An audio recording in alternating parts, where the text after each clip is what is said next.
wachezaji wetu wa JKT Queens wanafahamu support wanayoipata kutoka kwa Jeshi la Ulinzi wa Tanzania. Ninapozungumzia Jeshi la Ulinzi ninamzungumzia mkuu wa majeshi ya ulinzi, ambao timu hii JKT ni sehemu ya Jeshi la Ulinzi la Wananchi wa Tanzania. Kwa hiyo ninaongea kwa niaba ya mkuu wa majeshi kwamba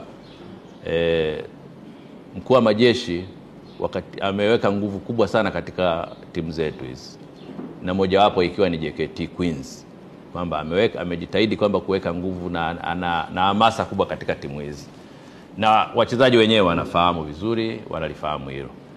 Kwa hiyo msiwe na wasiwasi na hamasa kwa wachezaji wale wanacheza kwa moyo mmoja.